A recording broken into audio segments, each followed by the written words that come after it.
चलिए सबसे पहले गायत्री महामंत्र। ओम भूर्भुवः स्वाहा तत्सवितुर्वरेण्यं भर्गो देवस्य धीमहि धियो यो नः प्रचोदयात्। तो कल हम बात कर रहे थे शिवाजी की, है ना, और उसके बहुत सारी चीज़ें हैं। शिवाजी का मैंने आपको बताया था बहुत इम्पोर्टेंट है इस साल, क्योंकि 450 ईयर्स हैं, तो इस वजह से भी इम्पोर्टेंट है। थोड़ा मराठा आरक्षण का चला था, तो इस वजह से भी इम्पोर्टेंट है। और राजनीतिक घटनाक्रम भी शिवसेना के साथ खूब हुआ। महाराष्ट्र में आपने देखा सरकार बदली, मुख्यमंत्री बदले और वो सब हुआ, तो इस वजह से भी इम्पोर्टेंट है। तो महाराष्ट्र चर्चाओं में रहा है, और जब भी ऐसे चर्चाओं में रहता है तो आपको उसका क्वेश्चन तैयार करना चाहिए, ठीक है ना। तो करंट अफेयर्स बेस्ड तैयारी करेंगे तो एक समझ तो पहले पूरी हिस्ट्री की होनी ही चाहिए, यानी कि मॉडर्न हिस्ट्री क्या है और उसमें क्या क्या आता है, वो सब समझ तो पहले से होनी चाहिए। लेकिन उसके अलावा भी फिर बाद में शुरू होता है करंट अफेयर्स वाला, उसके बाद करंट अफेयर्स शुरू होता है। तो पहली एक समझ तो आप एनसीईआरटी से भी ले सकते हैं। मुझे लगता है कि आपको पहले भारत एक खोज देखना चाहिए। पहले भारत एक खोज अगर आप देखेंगे सारे एपिसोड, तो 50 घंटे करीब आपको लगेंगे। और फिर एक बार एनसीईआरटी पढ़िए, फिर एक बार भारत एक खोज देखिए, फिर हमारे नोट्स पढ़िए या फिर इग्नू का नोट्स पढ़िए, और फिर से एक बार भारत एक खोज देखेंगे। और फिर जब आप अपना खुद का नोट्स बनाया हुआ तैयार करेंगे, है ना, बुक्स पढ़ने की ज़्यादा ज़रूरत नहीं, लेकिन जीवन में एक बार मॉडर्न हिस्ट्री के लिए 2 किताबें पढ़नी चाहिए। कई लोगों को हंसी उड़ाते हुए मैंने देखा है यूट्यूब पे, जब मैं सुनता हूँ किसी को तो वो लोग हंसी उड़ाते हैं किताबों की, तो ये थोड़ा ठीक नहीं है। उन्होंने ज़िंदगी में पढ़ाई नहीं की है, और हो सकता है आज से 25 साल पहले थोड़ी बहुत पढ़ाई की भी होगी, तो वो कंपटीशन था नहीं उस ज़माने में इतना, और डीप में क्वेश्चन आते नहीं थे, तो पास हो गए वो। लेकिन आज के ज़माने में पास होके दिखाएं, अब मुश्किल है, अब वो पास नहीं हो पाएंगे। तो 2 किताबें, बिपिन चंद्रा स्वतंत्रता संघर्ष, किताबें पढ़ने की जिनको आदत है उनको बोझ नहीं लगेगा, है ना। और BL ग्रोवर, अगर ऑप्शनल सब्जेक्ट है तो BL ग्रोवर जरूर पढ़ें, और ऑप्शनल नहीं है तो फिर केवल बिपिन चंद्रा से भी काम चल जाएगा, लेकिन BL ग्रोवर पढ़ लेंगे तो फ़ायदा होगा। दरअसल मुझे सौभाग्य मिला कि जब मैं पहली बार किताबें खरीद रहा था और किताबों के साथ मेरा इंटरेक्शन हो रहा था, तब मैं उन लोगों की बुक्स लेता था जो ऑलरेडी बन गए थे। खास करके उनकी सारी किताबें मैं या तो खरीद लेता था या वो मुझे दे देते थे, फ्री में भी दिया उन्होंने, और कई बार मुझे खरीदना भी पड़ा, तब भी मैं खरीदता था, क्योंकि मैं देखता था कि ये किताबों में क्या लिखते हैं, क्या नोट करते हैं, अंडरलाइन कैसे करते हैं, आखिर जो IAS बन जाता है वो पढ़ता कैसे, वो मुझे उसमें मिलता था। और मेरे पास है सब, काफ़ी कलेक्शन है। काफ़ी लोग जो टॉपर्स हुए उनकी खुद की किताबें, ओरिजिनल किताबें जिससे उन्होंने पढ़ाई की, ठीक है ना। इंटरव्यू में बोलना, प्रतियोगिता दर्पण में बोलना, तो वो तो झूठ होता है, वो एक अलग चीज़ होती है। असली में आदमी मेहनत कैसे करता है वो आप उसकी किताबें, उसका नोट्स हमारे पास अभी भी रखा हुआ है, उनके नाम भी लिखे हुए हैं, और सबसे पहले पेज पे नाम लिखते थे पहले के ज़माने में किताबों में, तो वो सब अभी भी मेरे पास रखे हैं, मैंने उनसे पढ़ा है। तो मैंने देखा है कि ये चाहे जो भी दावा करते हो, इनने अपनी जो बेस बनाया, नींव बनाई, वो उसी से बनाई। तो वो है BL ग्रोवर और बिपिन चंद्रा, आज भी, है ना। तो मॉडर्न हिस्ट्री के लिए 2 किताबें बहुत ज़रूरी है, और इनमें से डीप में क्वेश्चन आते हैं, डीप में क्वेश्चन आ जाते हैं। अब ये है कि जो लोग दिल्ली यूनिवर्सिटी से BA ऑनर्स करते हैं या MA हिस्ट्री करते हैं, उन लोगों को थोड़ा सा वेटेज ये मिल जाता है कि ये उनका हिस्सा ही बन जाते हैं। टीचर हाथ में लेकर घूमता है, उसी बुक में से वो पढ़ाता है, तो उनको अलग से पढ़ने की ज़रूरत नहीं पड़ती। लेकिन आपको अपना माहौल खुद बनाना पड़ेगा, क्योंकि आप दूर हैं। ऑप्शनल है तो फिर तो डेफिनेटली, नहीं है तब भी एक बार समझ बनाइएगा, क्योंकि मॉडर्न हिस्ट्री बहुत ज़रूरी है। मॉडर्न हिस्ट्री हमारे न केवल मतलब हम लोग हिस्ट्री पढ़ रहे हैं, बल्कि ये जो आज हम लोग जो जी रहे हैं उसका आधार है, वो बेस वहीं से आया है। क्योंकि ब्रिटिशर्स जो बना के गए थे चीज़ें, जैसे अभी आपने नई आईपीसी देखी, नया सीआरपीसी देखा, नए कानून बने हैं, तो पुराने कानून कब बने थे, किसने बनाया था, तो उसका आधार वहीं से निकलेगा, उसको समझिएगा। दूसरा, अगर आप देखें कि अंग्रेज अच्छे प्लानर थे, वो प्लानिंग अच्छी कर लेते थे, सिटी प्लान भी अच्छा था उनका, हिल एरिया में मकान कैसे बनाने वो बहुत अच्छे से बताते थे, कैसे स्लोप देना है, क्या करना है, क्योंकि उनके यहाँ पे भी बर्फ़ गिरती है, खास करके हिल एरिया में। और उसमें ड्रेनेज सिस्टम जो उन्होंने दिया, हमारा भी है इंडस वैली सिविलाइजेशन, लेकिन बीच में तो नहीं था, तो उनका सिटी प्लान, ये वो सब चीज़ें जो है हमको झोंकी त्यों मिली है।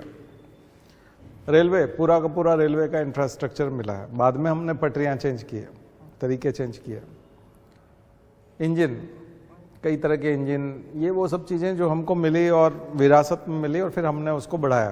तो ये जो भारत जो हमको दिखाई पड़ता है, पोस्ट एंड टेलीग्राफ, जो मैं उस क्वेश्चन की बात कर रहा हूँ जो शायद 2014 का था, जिसमें उन्होंने कहा था कि Dalhousie was the real founder of modern India, आधुनिक भारत का वाकई में वो सच्चा निर्माता था। प्रूव करना है आपको, ठीक है ना। हमारा education system 3 tier education system, school education यानी primary education, secondary education, college education, technical education, women education, महिलाओं के लिए शिक्षा, ये सब जो है वो, यूनिवर्सिटीज़, कॉलेजेस, सबसे पहले presidency colleges, Bombay presidency college, Calcutta presidency college, तो सबसे पहले प्रेसिडेंसी कॉलेजेस आए, बाद में हिंदू कॉलेज और ऐसे कॉलेज आए जो अंग्रेजों ने बनाए थे। तो सबसे पहले कॉलेज सिस्टम यूँ था हमारे पास भी, नालंदा, तक्षशिला, लेकिन मॉडर्न इंडिया में मेडिसिन, इंजीनियरिंग, जो हमारा मैथमेटिक्स और तमाम जो सब्जेक्ट्स हैं उनके बारे में, तो ये सब चीज़ें जो चूँकि यहाँ हुई और पहली बार, और उसी को हम अभी तक देख रहे हैं। जैसे IIT रुड़की, अब IIT का दर्जा दे दिया, लेकिन कॉलेज तो उन्होंने बनाया फर्स्ट टाइम, रुड़की। फिर हमारा कैंटोनमेंट, हमारी इंटरनल सिक्योरिटी, फिर हमारी एक्सटर्नल सिक्योरिटी, हमारी सेना, और इंटरनल सिक्योरिटी के तौर पे हमारा इंटेलिजेंस, और वो सब सिस्टम वही था पूरा का पूरा। यहाँ तक कि CRPF में हमने केवल F लगाया, पहले क्राउन रिप्रेजेंटेटिव पुलिस थी, बाद में वो सेंट्रल रिजर्व पुलिस फोर्स था। तो इतना कुछ जो सिस्टम है, और उसी से हम अभी तक देश चला रहे हैं। आज भी हमने सब कुछ नहीं बदला, थोड़ा सा हिस्सा बदला है, 5% बदला होगा, 95% तो उसी को एलोंगेटेड किया है, उसी को आगे बढ़ाया है। तो वो जब इतना बड़ा सिस्टम आप लेके चल रहे हो, उसको कॉपी कर रहे हो, तो वो जहाँ से पैदा हो रहा था वो सिस्टम और इवॉल्व हो रहा था जिन दिनों में, उनको तो हुबहू पढ़ना पड़ेगा, तभी तो आप हमारे देश की उस रीढ़ को समझ सकोगे। और इसलिए आप देखेंगे कि उनकी बहुत सारी प्लानिंग जो है इस वजह से फेल हुई कि भारत में रिसोर्सेज की कमी थी और पॉपुलेशन ज़्यादा थी, उनके यहाँ रिसोर्सेज ज़्यादा थे और पॉपुलेशन कम थी, इसलिए वो अप्रोच कर रहे थे और वो ठीक हो रहा था, उनके वहाँ तो ठीक हो जाता था, इंडिया में काम नहीं करता था। और दूसरी सबसे बड़ी प्रॉब्लम थी इंडिया में करप्शन, बहुत बड़ा प्रॉब्लम था, और वो पूंजीवादी देश थे, तो वहाँ जब सरकारी सिस्टम में चूंकि रिसोर्सेज बहुत ज़्यादा हैं और जनता बहुत कम है, पॉपुलेशन बहुत कम है, तो सरकारी सिस्टम भी विदाउट करप्शन काम कर रहा था और प्राइवेट सेक्टर भी विदाउट करप्शन काम कर रहा था। तो वहाँ का प्राइवेट सेक्टर रिलायबल था, हमारा प्राइवेट सेक्टर उतना रिलायबल नहीं है। तो हम लोगों ने जब उनको देख करके कैपिटलिज्म फॉलो किया और हमने भी प्राइवेटाइजेशन किया चीज़ों का, पर हमारे यहाँ वो काम ही नहीं करता है प्राइवेटाइजेशन, हमारे यहाँ बिल्कुल भी काम नहीं करता प्राइवेटाइजेशन। LLB आप गवर्नमेंट कॉलेज से करो, प्राइवेट कॉलेज से करो, दोनों में कॉलेज नहीं जाना होता, केवल एग्जाम देनी होती है, दोनों करप्ट सिस्टम है। आप प्राइवेट कॉलेज से PhD करो, गवर्नमेंट कॉलेज से PhD करो, एक जैसा है। गवर्नमेंट कॉलेज से इंजीनियरिंग करो, प्राइवेट कॉलेज से इंजीनियरिंग करो, एक जैसा है, कोई अंतर नहीं है। क्यों अंतर नहीं है? क्योंकि दोनों ही करप्ट सिस्टम, एक में अकाउंटेबिलिटी नहीं है और दूसरा ईमानदार नहीं है। गवर्नमेंट वाले में अकाउंटेबिलिटी है नहीं तो वो काम ही नहीं करता। प्राइवेट वाला काम कर सकता है लेकिन वो करना नहीं चाहता क्योंकि पैसे बचाना चाहता है। एक एग्जांपल हम लोग लें कि अगर प्राइमरी हेल्थ सेंटर, कोई भी एक प्राथमिक स्वास्थ्य केंद्र, अगर सरकार को लगता है कि इसको चलाने में 3 लाख रुपया खर्च होता है महीने का एवरेज, और ये हम किसी प्राइवेट सेक्टर को देते हैं, गांव का अस्पताल है, MBBS डॉक्टर वो लगा दे, दवाइयों की व्यवस्था कर दे, नर्स के कंपाउंडर की व्यवस्था कर दे, और गांव के जो 1000-1500 लोग हैं उनकी सेवा करे। क्या लगता है आपको 3 लाख रुपए में वो चला के बता देगा प्राइवेट सेक्टर वाला? और वो अच्छा चलेगा? कई लोग सोचते हैं प्राइवेटाइजेशन कर दो बहुत ही अच्छा हो जाएगा। आपको लगता है कि वो जस्टिस कर पाएगा 1500 लोगों के साथ? अभी गवर्नमेंट चला रही है वैसा वो चला ले, गवर्नमेंट जैसा भी नहीं चला पाएगा। गवर्नमेंट ठीक नहीं चला रही, पक्का नहीं चला रही है, हम मानते हैं कि वो अच्छा नहीं चला रही है, क्योंकि समय पे डॉक्टर नहीं आते हैं, दवाइयाँ एक्सपायर कर जाती हैं, साफ सफाई ठीक नहीं है, मरीजों की देखभाल नहीं है। लेकिन क्या आपको लगता है उसको प्राइवेटाइज कर दे, उसका कॉन्ट्रैक्ट ही दे दें किसी को, 3 लाख हम तुमको दे देते हैं, हम कोई डॉक्टर अपॉइंट नहीं कर रहे सरकार से, आप करिए, वो प्रॉफिट निकालेगा ना, वो 1.5 लाख 2 लाख प्रॉफिट निकालेगा, 1 लाख में काम करवाना चाहेगा, क्वालिटी रहेगी क्या? तो आप क्या कैसे कह सकते हैं कि हमारा प्राइवेट सेक्टर बहुत अच्छा है, वो करप्ट नहीं है? ये करप्शन है। आप प्राइवेट सेक्टर को देके देख लो। आपको लगता है गवर्नमेंट सेक्टर खराब है तो प्राइवेट सेक्टर को देख लो, स्थितियां और बदतर हो जाएंगी। यहाँ के प्राइवेट कॉलेजेस देखो, हवाइयाँ उड़ रही है, कितने बच्चे पढ़ने जाते हैं प्राइवेट कॉलेजेस में? प्राइवेट कॉलेज का मतलब जहाँ जाना ना पड़े, केवल मार्कशीट मिल जाए, ये है प्राइवेट कॉलेज। गवर्नमेंट में फिर भी लोग मिलेंगे, रेगुलर प्रोफेसर मिलेंगे, उनकी सैलरीज 2-2 लाख वाली मिलेगी, और थोड़ी योग्यता भी है उनमें, नेट क्वालिफाइड है, PhD हैं। उनके वहाँ कौन है? भाई भतीजे हैं, रिश्तेदार हैं, और उनकी तनख्वाह क्या है? 20,000, 22,000, 40,000। एक्सप्लॉयटेशन पब्लिक का भी। स्टूडेंट्स को रिलीफ मिला क्या? स्टूडेंट्स को कोई रिलीफ नहीं मिला। तो अंग्रेजी जानते थे, ये सारे सिस्टम जानते थे कि ये पॉसिबल नहीं है। यहाँ के सिस्टम में ये चीजें पॉसिबल नहीं है। अब आप जाओगे तब आपके सामने चैलेंज रहेगा, देश चलाओ कैसे? तो यही तो मॉडर्न इंडिया से, हिस्ट्री से सीखना है हमको कि आखिर उन्होंने इसको चलाया कैसे। इसलिए वहाँ थोड़ा सा इंस्पेक्टर सिस्टम था, पर इंस्पेक्टर सिस्टम में वही power corrupts and absolute power corrupts absolutely. ज़्यादा पावर दे देंगे इंस्पेक्टर को तो वो फिर पैसे मांग लेगा। इंस्पेक्टर राज खत्म करना भी बहुत ज़रूरी था, तभी तो स्वदेशी था, तभी डेमोक्रेसी है। तो डेमोक्रेसी भी बहुत महंगी पड़ रही है, डेमोक्रेसी भी बहुत महंगी है, क्योंकि उसकी कीमत भी करप्शन है। डेमोक्रेसी बनाए रखना भी करप्शन है, उसके लिए भी करप्शन करना पड़ता है, अदरवाइज आप डेमोक्रेसी कैसे बनाए रखोगे? बहुत ही महंगा काम है। इंडिया अफोर्ड ही नहीं कर पा रहा है डेमोक्रेसी को, हम प्रजातंत्र अफोर्ड नहीं कर पा रहे, बहुत महंगा है। इलेक्शन क्या है हमारे, सिलेक्शन क्या है, सिविल सर्विसेज के रिक्रूटमेंट के हालात कैसे? आज तक आप ईमानदार ऑफिसर नहीं ढूंढ पाए। उस समय के ऑफिसर्स, उस समय की क्वालिटी, आज भी बोलते हैं अंग्रेजों के ज़माना का पुल जो होता है वो बहुत टिकाऊ होता है, 300 साल पुराना, 200 साल पुराना जो ब्रिज है वो बहुत अच्छा टिकाऊ होता है, आज भी उस पर विश्वास कर लेते हैं। अभी 30 साल पहले, 20 साल पहले बने हुए पे विश्वास नहीं होता। क्यों? अभी की सिविल इंजीनियरिंग खराब है, तब की पब्लिक वर्क्स डिपार्टमेंट पहली बार लॉर्ड डलहौजी ने डाला, डलहौजी। तो जब भी आप तुलना करेंगे ना मॉडर्न इंडिया की और अभी के सिस्टम में रिफॉर्म चाहेंगे, administrative reform, policy reform, civil services reform, तरह तरह के रिफॉर्म्स जो भी आप चाहोगे, तो कंपैरिजन वहीं जाके होगा। इसलिए ये हिस्सा बहुत ही ज़्यादा इंपॉर्टेंट है। अकबर को कोई याद नहीं करेगा, हमको बुलंद दरवाजे से कोई लेना देना नहीं है, ताजमहल से कोई लेना देना नहीं है, लेकिन हमको रेलवे से लेना देना है, हमको सड़क से लेना देना है, हमारा काम है। और टाउन प्लानिंग हमको, हमारे लिए बहुत मायने रखती है। ड्रेनेज सिस्टम बहुत मायने रखता है, हिली एरिया में एडमिनिस्ट्रेशन बहुत मायने रखता है, ट्राइबल एडमिनिस्ट्रेशन बहुत मायने रखता है।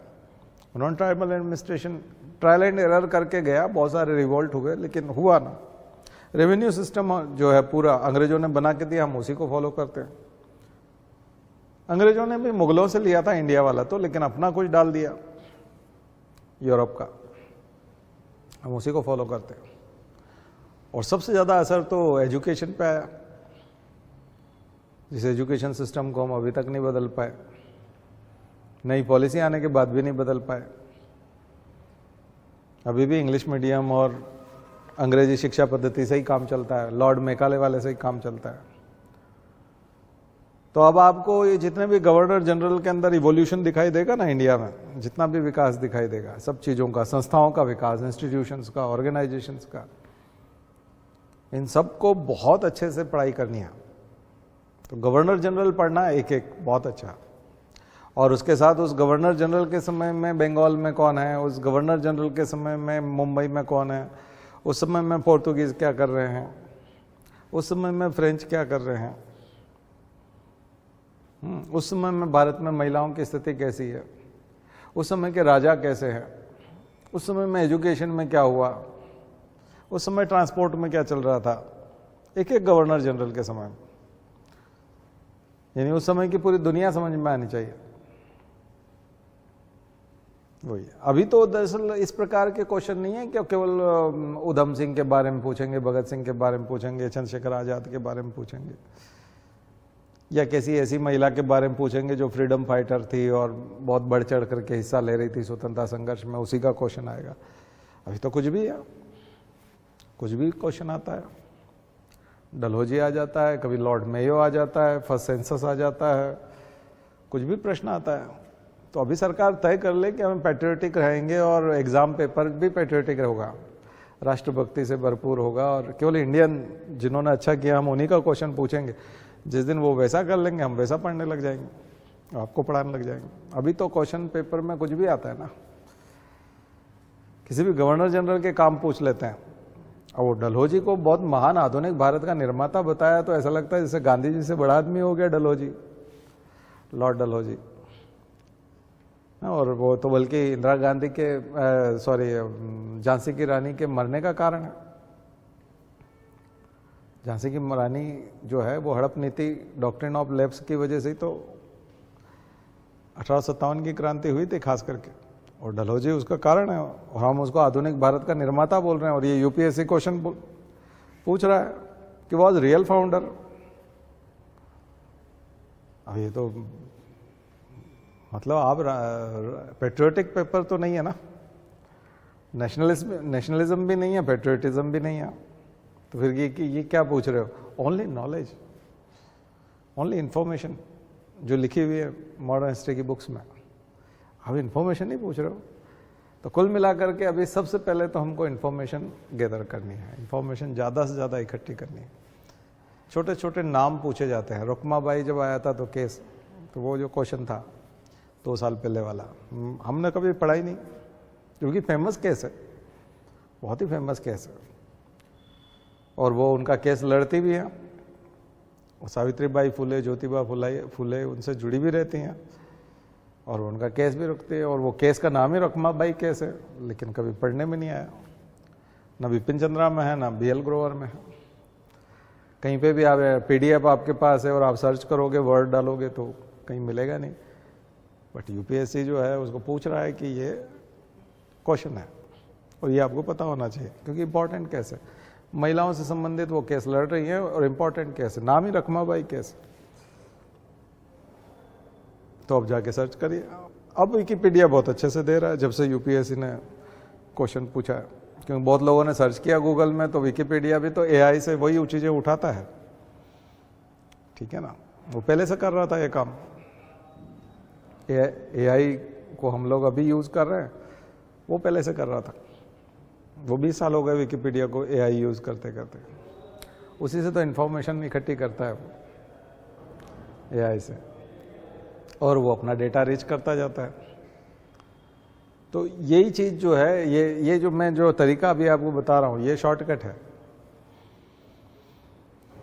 बाकी तो बहुत टफ है। तो पहली बार में इंफॉर्मेशन इकट्ठी कीजिए, ज़्यादा से ज़्यादा इंफॉर्मेशन लीजिए और डीप में लीजिए।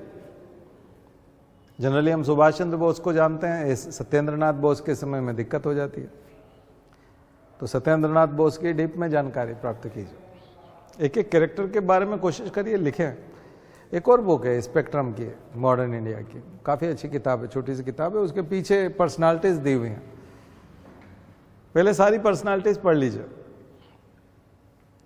अंडरलाइन करके पढ़ लीजिए, एक एक बारे में पहले परिचय हो जाए कि वो है कौन, फिर डीप में भी पढ़ेंगे उसको।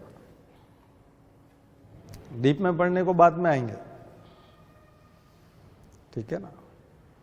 देखिए, जैसे जैसे आप मॉडर्न हिस्ट्री में विकास देखते जाएंगे ना, पेट्रियोटिज्म बढ़ता जाएगा। 1857 के बाद आपको थोड़ी सी देशभक्ति की झलक धीरे धीरे मिलती हुई दिखाई देगी। उससे पहले देशभक्ति जैसा कुछ है नहीं है,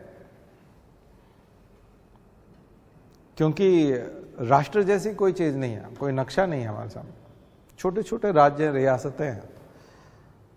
तो देशभक्ति किस बात की? कौन सा देश? देश ही नहीं था, देश तो बाद में बना है ना। तो देशभक्ति वाली बातें बाद में आती है। इसलिए पर्सनालिटीज में आप देखोगे, सर सैयद अहमद खां को देखो तो उनके विचार बदलते। 1857 में दूसरे विचार है उनके, लेकिन 1875 आते आते वो अलीगढ़ मुस्लिम यूनिवर्सिटी और मुस्लिम के लिए बात करने लगे, क्योंकि इन दिनों में बहुत कुछ हुआ। 1857 से लेकर 1875 के बीच में बहुत कुछ हो गया देश में। 15 सालों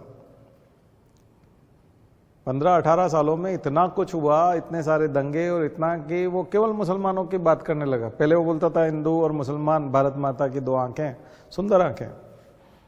बाद में ऐसा क्या हो गया कि अगर तुम हिंदुओं से पिछड़ गए तो हिंदू तुम्हें खा जाएंगे, तुम्हें शिक्षा प्राप्त करना चाहिए और अंग्रेजों के नज़दीक रहना चाहिए, क्योंकि हिंदू अंग्रेजों के बहुत नज़दीक रह के फ़ायदा उठा रहे हैं और तुम दूर रह करके नुकसान में चले गए।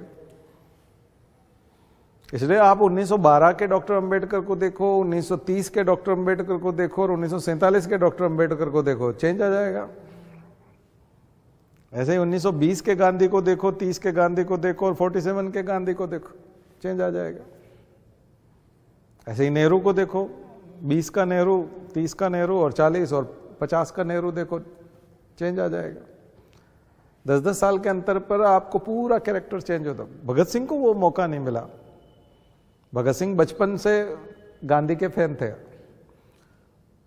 गांधी को बहुत मानते थे, और उन्होंने जो घर छोड़ा और राष्ट्र के लिए कुछ करने के लिए सोचा, वो गांधी की वजह से ही सोचा। गांधी ही उनके रोल मॉडल थे।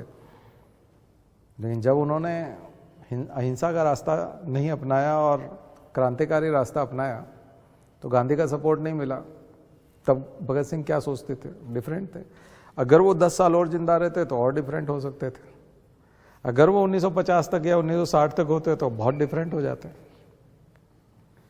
बात समझ में आ रही नहीं आ रही? तो हिस्ट्री बड़ी डायनामिक है, और स्टैटिक होने के बाद भी वो डायनामिक है। उसमें देखो, कैरेक्टर्स को देखो आप। सावरकर की सोच में बहुत सारा अंतर आप देखेंगे, तो क्रांतिकारियों की सोच में, लेखक की सोच में, प्रेमचंद का अर्ली वाला उपन्यास और बहुत अर्ली की कहानियां, बहुत पहले वाली, और बाद की कहानियां देखो, अंतर आ जाएगा। ये हरिवंश राय बच्चन का लेखन देखो, पहले का और बाद का अंतर आ जाएगा, क्योंकि समय बदल रहा था। समय बिल्कुल बदल रहा था। तो राष्ट्र का जो कंसेप्ट है, इसलिए आप बोलते हैं कि 2 विश्व युद्धों के बीच में राष्ट्रवाद का उदय। क्वेश्चन आप वो देखोगे, आप इग्नू का नोट्स उठा के देखोगे तो उसमें वो बोलते हैं 2 विश्व युद्धों के बीच में, 2 वर्ल्ड वॉर के बीच में नेशनलिज्म का emergence of nationalism between 2 world Wars. प्रथम विश्व युद्ध और सेकंड वर्ल्ड वॉर जो था, द्वितीय विश्व युद्ध, इन दोनों के बीच में नेशनलिज्म आया है, राष्ट्रवाद आया। और कहां से आया? यूरोप से आया। तो अंतर समझ में आ रहा है? मैं दरअसल जनरली मॉडर्न हिस्ट्री कैसे पढ़ते हैं और मैं आपको क्या समझाना चाह रहा हूं, ठीक है? तो दोनों वर्ल्ड वॉर के बीच में नेशनलिज्म आया, उससे पहले नेशनलिज्म नहीं था। उससे पहले नेशनलिज्म नहीं था, लेकिन पैट्रियटिज्म था, देशभक्ति थी, राष्ट्रवाद नहीं था, राष्ट्र के प्रति कट्टरता।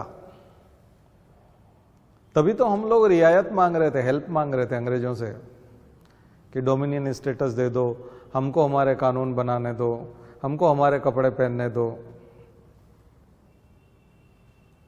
हम अपनी शिक्षा खुद, अपनी राष्ट्रीय शिक्षा लागू करना चाहते हैं, हम अपने धर्म का पालन करना चाहते हैं, हम महिलाओं से संबंधित और बालिकाओं से संबंधित जो कानून है हमारे हिंदू धर्म के हिसाब से करना चाहते हैं, आप जो बोलते हो वैसा नहीं करना चाहते। हम हमारे देश के नागरिकों से कैसा व्यवहार होना चाहिए हम तय करेंगे, अंग्रेज ना सिखाएं। तो हम हर चीज में जो अपना अपना अपने अपनी बात कर रहे थे, पेट्रियटिज्म, देशभक्ति, कुछ चीजें गलत भी थी क्योंकि हम तो सती प्रथा जैसी चीज भी बनाए रखना चाहेंगे जो घटिया थी, तो कुछ चीजें गलत थी, लेकिन गलत और सही का जो फैसला है वो हम करना चाह रहे थे, हमारे लोग करें, न कि गवर्नर जनरल करे, ना वायसराय करे कि ये तुम गलत हो और ये हम बदलेंगे। और जब हम खुद अपना करेंगे, खुद अपना कानून बनाएंगे तो स्वदेशी होगा और वो होगी देशभक्ति। बाकी सीमाओं की बात जब हम करने लगे कि सीमाओं की सुरक्षा भी हम ही करेंगे, राष्ट्र हमारा है, इस राष्ट्र की सुरक्षा हम करेंगे, सेना हमारी होगी, हमारे विदेशी संबंध हमारे होंगे, तुम नहीं करोगे, डोमिनियन स्टेटस नहीं, टोटल इंडिपेंडेंस, पूर्ण स्वराज, कंप्लीट इंडिपेंडेंस। आप चले जाओ, हम अपना देख लेंगे, विदेशियों से कैसे निपटना है, दुश्मनों से कैसे निपटना है, संचार कैसे करना है, रिलेशंस कैसे रखने हैं, सिक्योरिटी कैसी करनी है, बॉर्डर हम देख लेंगे। आप जाइए, राष्ट्रवाद, हमारा राष्ट्र है, बाउंड्री। तो जब हम बाउंड्री की बात कर रहे थे, देश की सीमा की बात कर रहे थे, बॉर्डर की बात कर रहे थे, जमीन के टुकड़े को आजाद कराने की बात कर रहे थे, ये जमीन का टुकड़ा हमारा है और इसे हम मुक्त कराना चाहते हैं आपसे। तब बिल्कुल डिफरेंट चीज थी, ये बहुत बाद में आया। उसके पहले रविन्द्रनाथ टैगोर जैसा आदमी भी जो है इस चीज को नहीं सोच पाए। वो भी जनगण मन अधिनायक जय है, भारत भाग्य विधाता, क्राउन के लिए बोल रहे थे। उस समय में वो क्राउन के लिए बोल रहे थे, बाद में एक तरह से वो कॉन्स्टिट्यूशन के लिए हो गया या झंडे के लिए हो गया, हम किसी को प्रतीक मान सकते हैं, सिंबल मान सकते हैं। जन गण मन, जनों पे, सिटीजन्स पर, गण पे, हमारे प्रजातंत्र पे, डेमोक्रेसी पे, हमारी राइट्स पे, हमारी सोच पे, मन पे, हमारे मनों पे जो शासन करता है, रूल करता है, अधिनायकवाद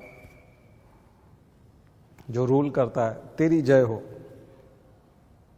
तो ये नागरिक भी आपके बच्चे हैं, हमारे मन से भी हम आपके हैं, हम पूरे सभी आप ही, ये पूरा जो समूह दिख रहा है ये सब आपका है, यानी क्राउन, ब्रिटिश राजा, तेरी जय हो और तुम भारत के भाग्य विधाता हो।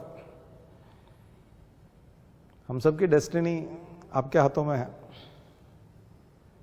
हम सबका फॉर्चून लिखते हो आप हमारे विधाता हो, भगवान हो, गॉड, माय लॉर्ड, कोर्ट में बोलते थे ना माय लॉर्ड, ये सब लैंग्वेज यही थी। लॉर्ड लगाते थे नाम के आगे, सर, लॉर्ड, ये सब टाइटल थे। लॉर्ड मतलब भगवान, गॉड ही हो गया। तो क्या वो राष्ट्रभक्त नहीं थे? नहीं, राष्ट्रभक्त थे, लेकिन उम्मीद नहीं थी कि ये चले जाएंगे, जाने की बात नहीं थी उनकी। और चले जाएंगे तो फिर करेगा कौन? यहां कोई ऑर्गेनाइजेशन नहीं था और सारे राजा मिलकर के अपना राज्य छोड़ देंगे और फिर वाकई में ऐसा कोई कॉन्स्टिट्यूशन बन जाएगा और उससे सब कुछ संचालित हो जाएगी, इसकी उम्मीद नहीं थी। क्योंकि इतने सारे लोग तैयार कैसे होंगे? वो फर्स्ट वर्ल्ड वॉर और सेकेंड वर्ल्ड वॉर दोनों की देन है कि लोग एक जमीन के टुकड़े को, बड़े से टुकड़े को, बड़े से क्षेत्र को एक राष्ट्र बोल करके उसकी सेना बना करके दूसरे से लड़ रहे हैं। तो वहां से हम लोग प्रभावित हुए, फ्रेंच रिवॉल्यूशन से, रशियन रिवॉल्यूशन से, इंग्लैंड की क्रांति से, अमेरिका की क्रांति से, एक के बाद एक देश स्वतंत्र हो रहे हैं, दुनिया भर में लड़ाइयां चल रही है, नागरिक अधिकारों की बात हो रही है, सिटीजन्स के राइट्स की बात हो रही है, कानून लिखे जा रहे हैं, उसको लोग कॉन्स्टिट्यूशन बोल रहे हैं, एक कॉमन मिनिमम प्रोग्राम, एक कॉमन मिनिमम प्रोग्राम है वो।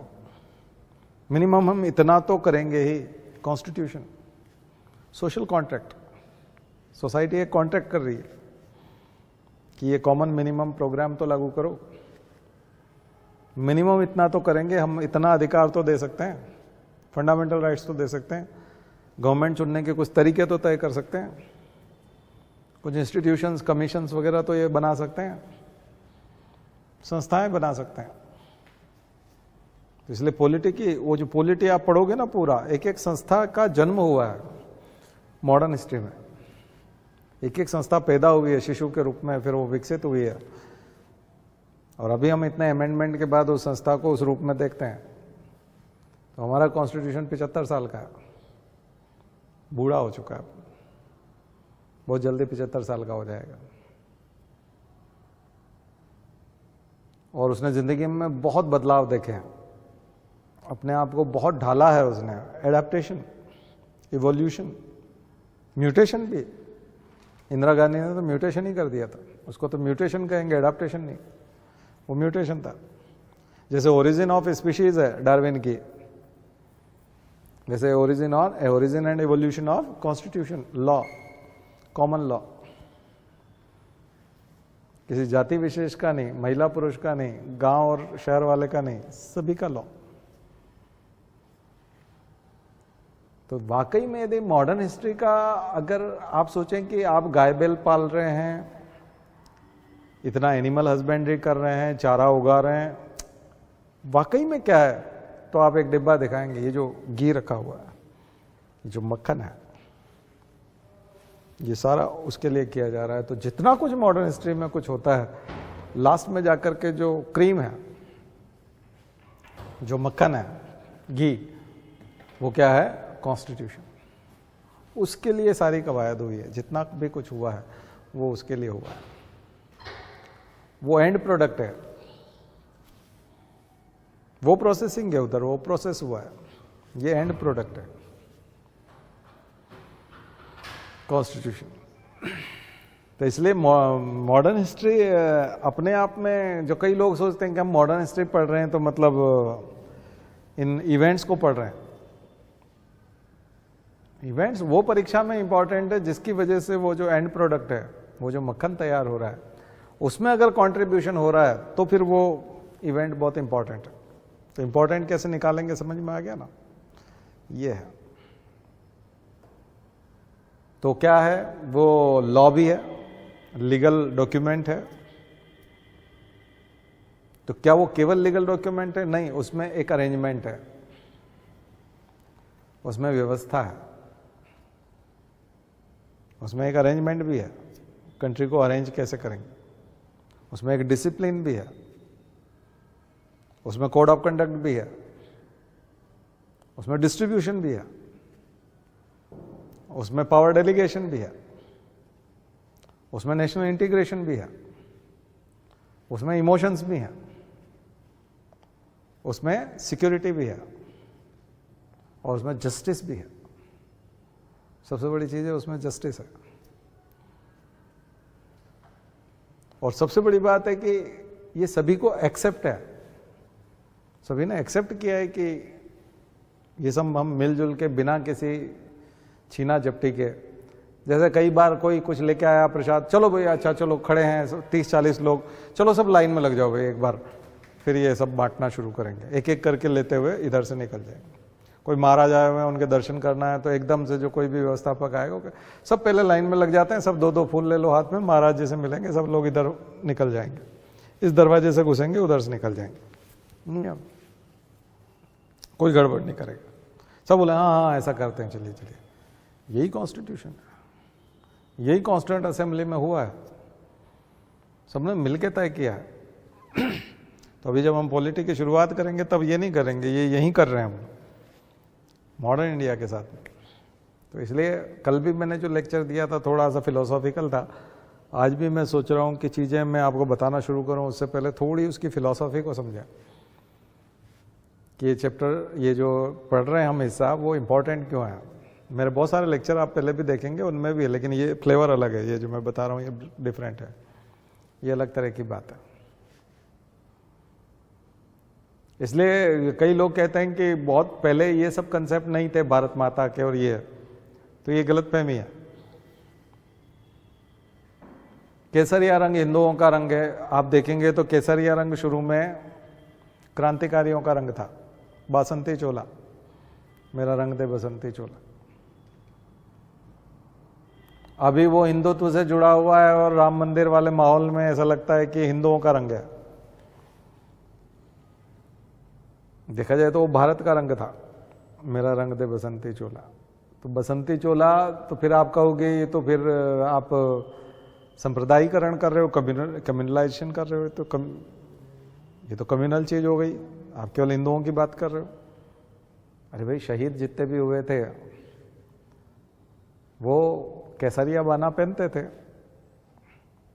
और केसरिया बाना जो है वो त्याग का प्रतीक है। फिल्म देखी होगी आपने केसरी,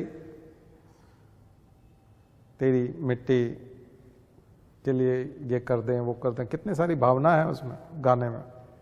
तेरी मिट्टी मर जावा, वो जो गाना है पंजाबी सिख भाषा में, केसरी नाम ही उसका क्या है, केसरी। बात तो राष्ट्रभक्ति की हो रही है, हिंदू मुस्लिम कहाँ हो रहा है। तो अगर आप अभी आरोप लगाएंगे कि ये तो मतलब आप हिंदुओं की बात कर रहे हो, इसमें मुसलमान कहाँ है, ठीक है। वंदे मातरम, भाई वंदे मातरम सबसे प्राचीन गीत है ना, आनंद मठ से बंकिम चंद्र चटर्जी लेके आए। तो अगर आप मॉडर्न हिस्ट्री पढ़ोगे तो ये कंसेप्ट क्लियर होंगे कि भगत सिंह जब फांसी पे चढ़ने जा रहे हैं तो बोल रहे हैं मेरा रंग दे बसंती चोला, उसमें मुसलमान भी गा रहा है, हिंदू भी गा रहा है। जब क्रांतिकारियों के साथ में अशफाकुल्ला खां होते हैं या और कोई मुस्लिम होते हैं तो वो भी गा रहे हैं और दोनों साथ में जाते हैं। राम प्रसाद बिस्मिल को आप जनेऊ में देखते हैं, चंद्रशेखर आजाद को आप जनेऊ में देखते हैं। कोई नहीं बोल रहा कि ये ब्राह्मणवाद फैला रहे हैं या हिंदूवाद फैला रहे हैं, दोनों जनेऊ दिखती है ना उनकी, चित्र में दिखती है। और हम तो 15 अगस्त 26 जनवरी पे उस चित्र को देखते हैं और गाना भी गाते हैं उनके लिए। तो फिर कौन आरोप लगाता है। तो बात ये है कि जो कम्युनल वाली चीजें हैं ये बाद में निकाली गई, ये जिन्ना ने निकाली और उसी से पाकिस्तान का कंसेप्ट और उसी से भारत का विभाजन। तो जिन्ना ने ये बात तो कभी 1930 से पहले तो कभी बोली नहीं है। वो 37 के आसपास जब चुनाव हुए और उसको लगा कि नेहरू बहुत पॉपुलर है और मुसलमान भी नेहरू की पार्टी को ही चुन रहे हैं, यानी कि कांग्रेस को ही चुन रहे हैं, मुस्लिम लीग को कोई वोट नहीं दे रहा है, तो उसको लगा कि यहाँ रहे तो कुछ मिलेगा नहीं, तो उसको लगा अलग निकलो तो फायदा है। तो वहां से वो कंसेप्ट आया, उससे पहले तो कम्युनल वो चीजें उस तरह की नहीं है। ये कंसेप्ट आपका वहीं जाके क्लियर होगा मॉडर्न हिस्ट्री में, ठीक है ना। इसलिए इस हिस्से को जो जितना ज्यादा अच्छे से पढ़ेगा वो पूरे जीवन भर सुखी रहेगा, किसी प्रकार का फ्रस्ट्रेशन नहीं आएगा उसके अंदर। अदरवाइज उसको ऐसा लगेगा कि ये बीजेपी जा रहा है, ये कांग्रेस जा रहा है, ये यूं हो रहा है, वो हो रहा है। अच्छा, पार्टी वाले तो फिर क्या करते हैं, जानबूझ के चिढ़ाते भी हैं, उनको मालूम है कि हम इस मामले में गलत नहीं है, यहाँ जाके गेन कर जाएंगे, यहाँ जाके वोट मिल जाएंगे, तो वो चिढ़ाने लगते हैं, दूसरे चिढ़ने लगते हैं, तो काम हो जाता है, वोटिंग बिहेवियर अफेक्ट होने लगता है। तो ये तो अब ना समझी की बात है ना कि आपने मॉडर्न हिस्ट्री पढ़ी नहीं है। पहली बार अवनींद्र नाथ ठाकुर जो वो फोटो बनाते हैं उसमें भारत माता भगवा साड़ी में है, जाके देखिएगा, पहला पिक्चर भारत माता का फर्स्ट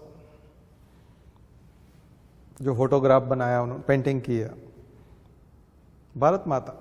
ठीक है, वैसी भारत माता नहीं जो आरएसएस बनाता है कि पीछे शेर होता है, दुर्गा का एक रूप है और भगवा झंडा पकड़े, लेकिन भारत माता में उन्होंने एक में वो बताई है, दराती बताई, एक में गेहूं की बाली पकड़े हुए, एक में पुस्तक पकड़े, एक में कपड़ा है। कपड़ा स्वदेशी का प्रतीक है, यानी खादी खुद ही बनाएंगे, चरखा चलाएंगे। खादी से बना हुआ सूत भारत माता के हाथ में दिखाया है ना उन्होंने,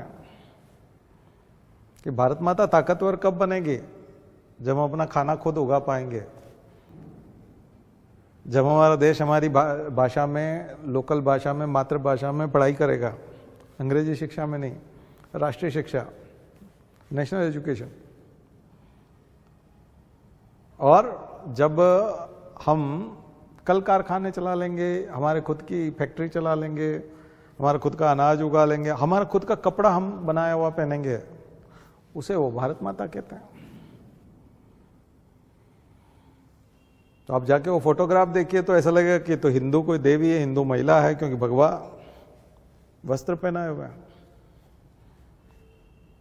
तो क्या वो कम्युनल हो गया, वो सांप्रदायिक चित्र है? नहीं, फर्स्ट भारत माता तो वही थी।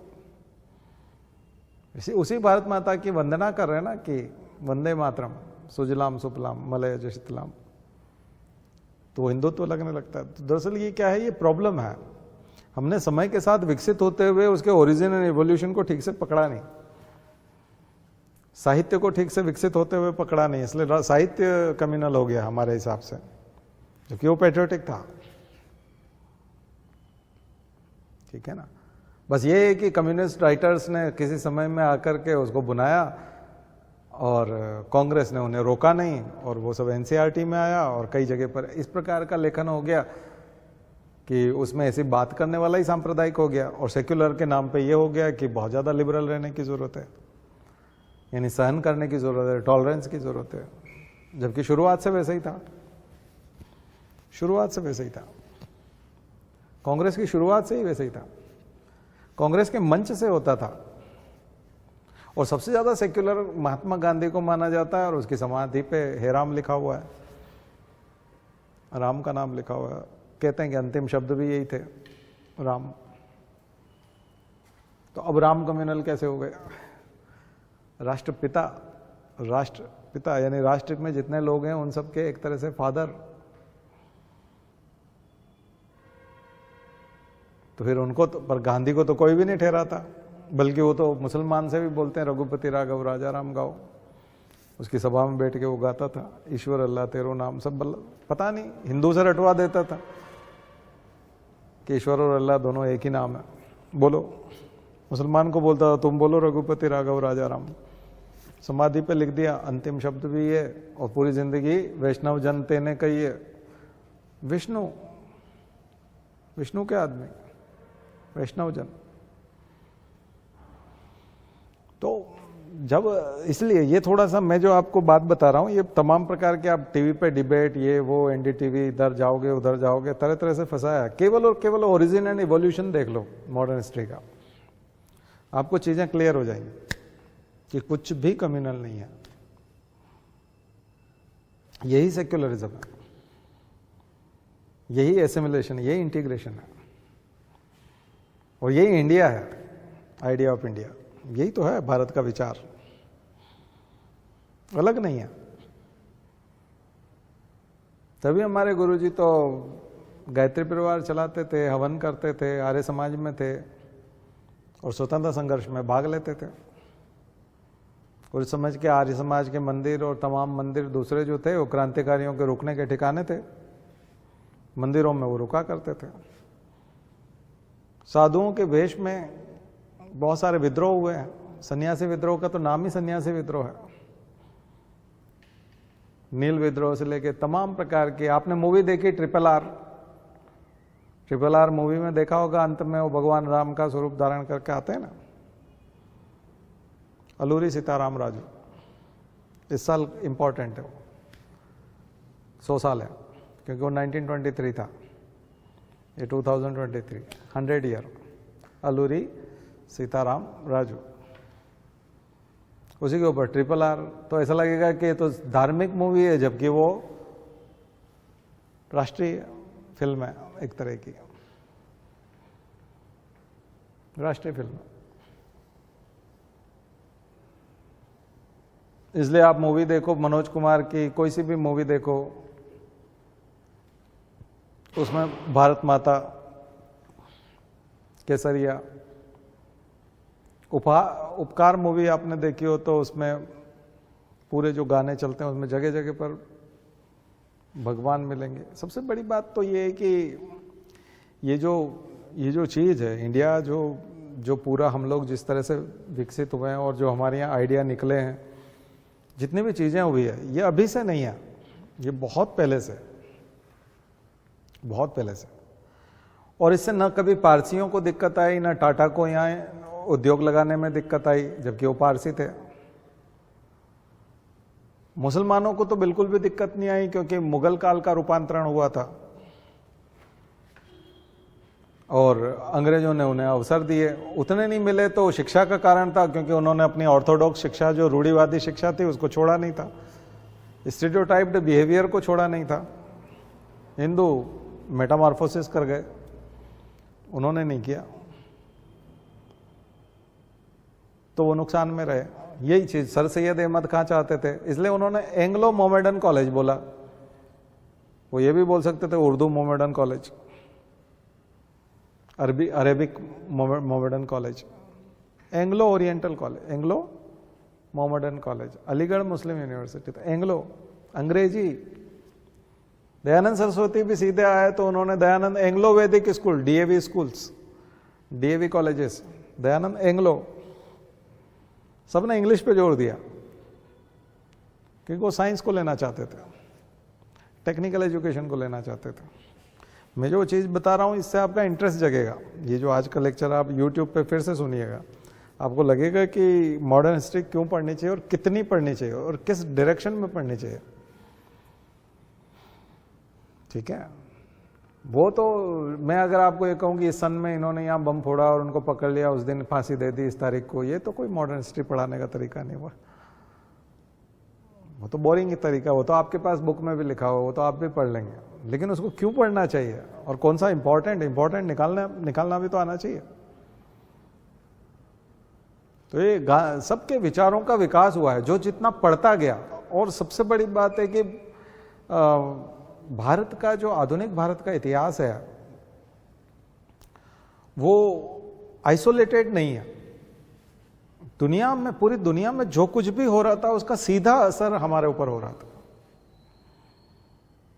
इंग्लैंड में औद्योगिक क्रांति हुई, हमारे ऊपर सीधा असर हुआ, हमारे यहां पे भी उद्योग आ गए, उद्योगों का एक हिस्सा हमको मिला। ठीक है, उस समय में उतना इन्वेस्टमेंट नहीं किया अंग्रेजों ने, अपने देश में ज्यादा किया, कच्चा माल हमसे लेते थे, चाहे हमें मार्केट माना, लेकिन हमने पहली बार प्रोडक्ट्स के बारे में जाना, एक नया रोजगार का माध्यम खुला। औद्योगिक क्रांति की स्टडी तो हुई ना, फ्रेंच रिवॉल्यूशन हुई, सीधा असर पड़ा, नेपोलियन तक आने की संभावना बन गई। और टीपू सुल्तान तो इतना इंप्रेस था कि अपने आप को नागरिक टीपू बोलने लगा। सुल्तान नहीं बोलता था, सिटीजन टीपू, मैं आप ही का तरह सिटीजन हूं। डेमोक्रेसी की बात होने लगी, इतना इंप्रेस हुए यहाँ के लोग। रणजीत सिंह, तमाम सिख राजा थे बाद में, गुरु गोविंद सिंह के बाद में, वो सब सिख राजा, जितने भी राजा थे लंदन में जाके पढ़ाई करते थे, सबने लॉ की पढ़ाई की। हमारे जितने फ्रीडम फाइटर हैं सब लंदन में लॉ पढ़ के आए थे, सबने लॉ पढ़ा। 90% लोग लंदन में पढ़ के आए थे, अंग्रेजी बहुत अच्छी बोलते थे और लॉ जानते थे, इसलिए उस देश को आजाद करा पाए। वो हमारे लीडर्स थे, है ना। संस्कृत पढ़े हुए या हमारी देश की भाषा में उसमें नहीं थे ना, तो इसका मतलब है कि दुनिया में जो कुछ भी हो रहा था उसका असर सीधा सीधा मॉडर्न हिस्ट्री पे हो रहा था। फर्स्ट वर्ल्ड वॉर का भी हो रहा था, सेकेंड वर्ल्ड वॉर का भी हो रहा था, दुनिया की एक एक घटना का। रशियन रिवॉल्यूशन का जबरदस्त, भगत सिंह तो रशियन रिवॉल्यूशन से बहुत ज्यादा प्रेरित थे।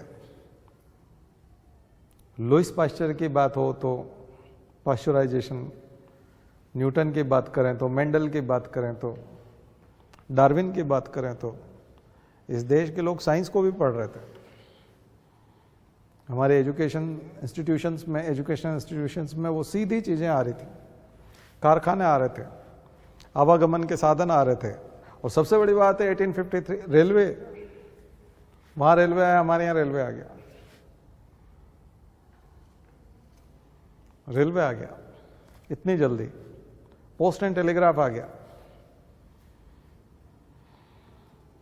ठीक है, तो हम लोग जो पोएट्री, और सबसे बड़ी बात है कि नोबेल, सीवी रमन, इतनी जल्दी नोबेल मिल गया था।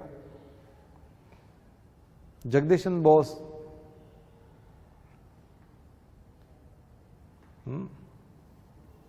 बीरबल साहनी, ये सब वो लोग हैं।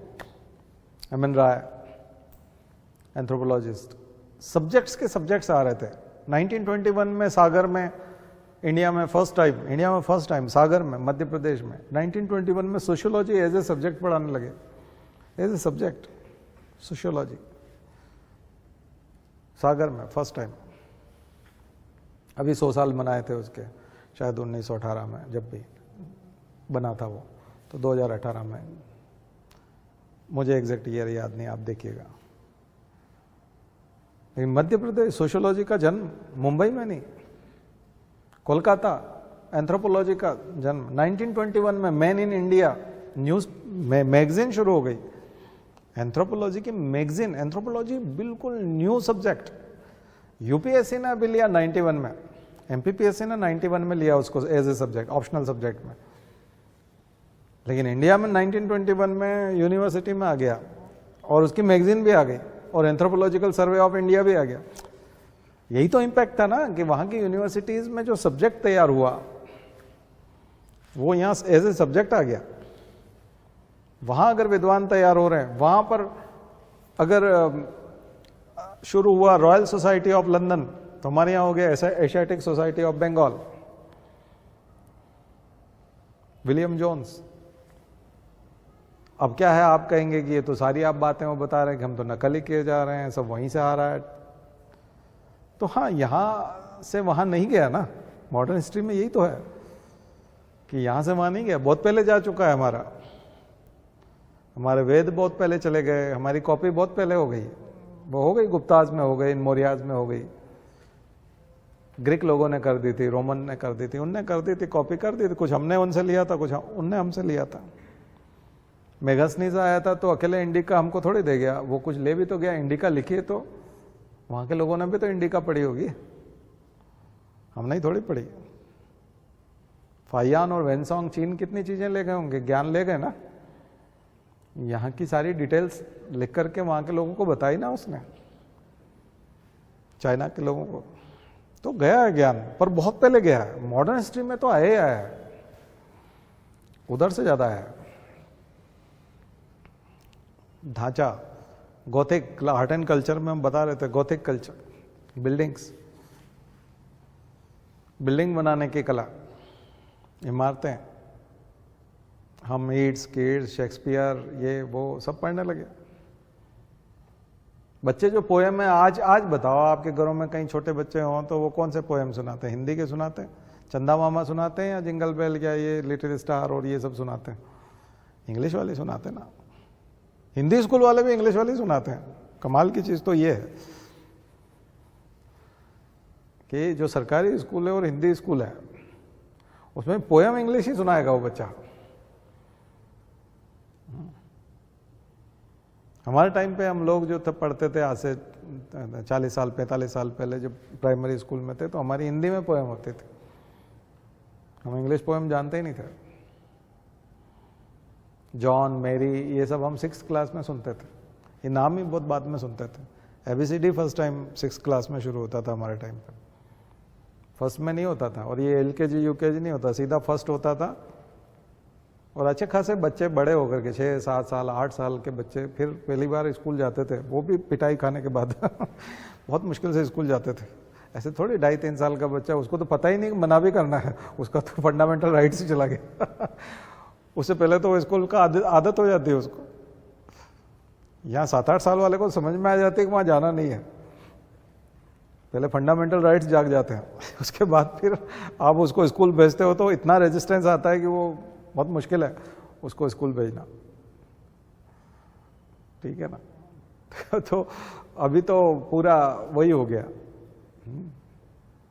तो चलिए, मुझे लगता है कि मैंने जनरल बात की, मैं चाहता तो आपको कोई सिलसिलेवार आगे भी ले जा सकता था, लेकिन मेरा उद्देश्य था इंटरेस्ट क्रिएट करना।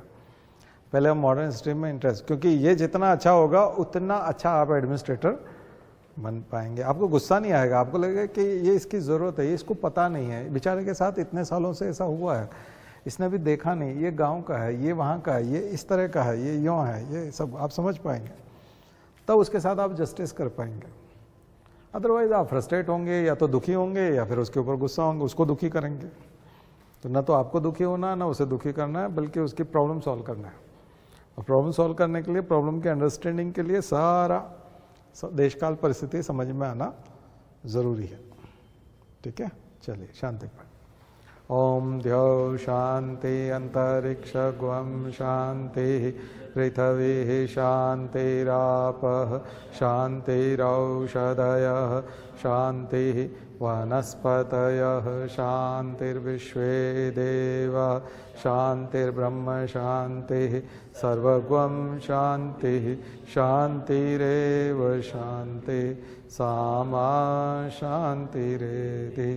ओम शांति शांति शांति सर्वारिष्टासु शांतिर्भवतु। बोले गायत्री माता की, परम पूज्य गुरुदेव की, परम वंदनीय माता जी की। हम सुधरेंगे, हम बदलेंगे, एक बनेंगे। जन्म जहाँ पर, अन्न जहाँ का, ज्ञान जहाँ से, वह है प्यारा। देश की रक्षा कौन करेगा? मानव मात्र, नर और नारी, जाति वंश सब, भारत माता की, भारतीय संस्कृति की